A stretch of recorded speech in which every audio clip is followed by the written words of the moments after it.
For the investigation in chronic kidney disease, you're still going to use the SchrDbb algorithm. So for chronic kidney disease, you need to know that the first investigation is for the renal failure. So we are going to ask for creatinine for that. The next thing is to investigate for the mechanism. We need to know that we had three major mechanisms. We have the vascular mechanism, which is nephrosclerosis. We have the second mechanism, which is glomerular mechanism, and then we have the third mechanism, which was tubulo-interstitial mechanism. Is it clear? This mechanism these two major mechanisms can still be visualized with urinalysis. This glomerular is the one that is going to appear with the urine septic with a glomerular range proteinuria, or is going to appear with a nephrotic range proteinuria, and it may also appear with a hematuria on the urine. And then for tubulo-interstitial, it is just going to appear with a known glomerular range proteinuria, and it's also going to appear maybe with some leukocytes. Particularly now on microscopy for the glomerular, you are going to see that you are going to have red blood cells cast here on microscopy, and you are going to see Mickey Mouse red blood cells. Why here, if there is hematuria, why here you usually have no red blood cell cast, you have no minimal Mickey Mouse cells. Is it clear? So in tubulo-interstitial elements usually have note of that.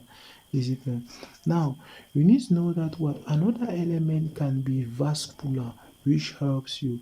And vascular, it is the renal ultrasound. The urinalysis is not going to help you for vascular. You can use the renal ultrasound, and the renal ultrasound is going to tell you the morphology of the blood vessel, of the renal vessel.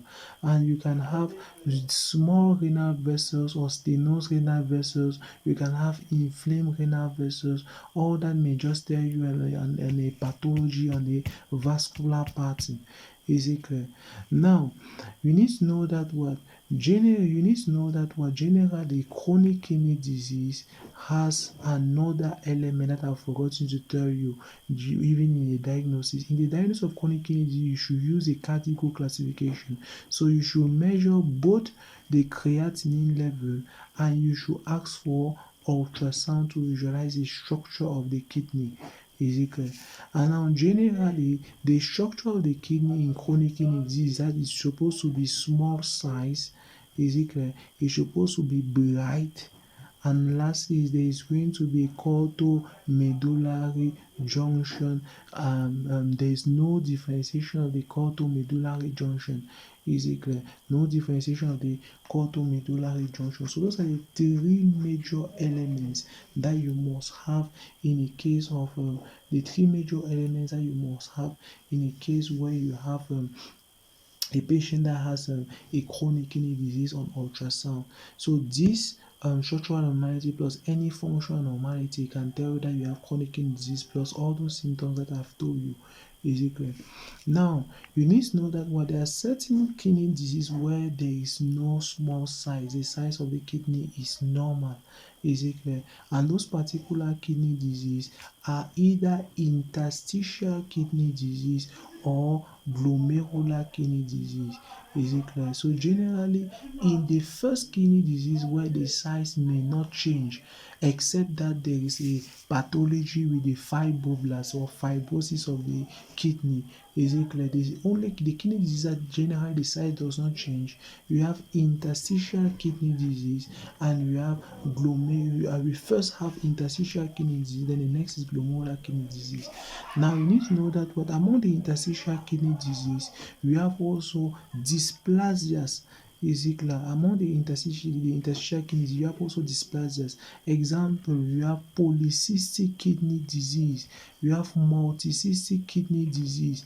Is it clear? Polycystic kidney disease is one of the disorders that is not going to be having a small size kidney. Is it clear? It is an interstitial disease. That's why it is not having a small size kidney. I've told you that what the only interstitial disease that has small size kidney is a case of a fibrosis of the kidney when it's affecting the fibroblast. The other elements, like in the case of infiltration, when there is infiltrations, like in the case of lymphoma, you're not going to have a small size kidney. When you have a polycystic kidney disease, you're not going to have a polycystic kidney disease. You're not going to have a small size kidney. Are you getting? Now, other elements where you don't have small size kidney is when you have a glomerular disorder. So after interstitial kidney disease, you have now glomerular kidney disease. In cases of, particularly in cases of diabetic nephropathy, you don't have a small size kidney. Is it clear? And you have also HIV associated nephropathy, HIVAN. You don't also have a small size kidney. Is it clear?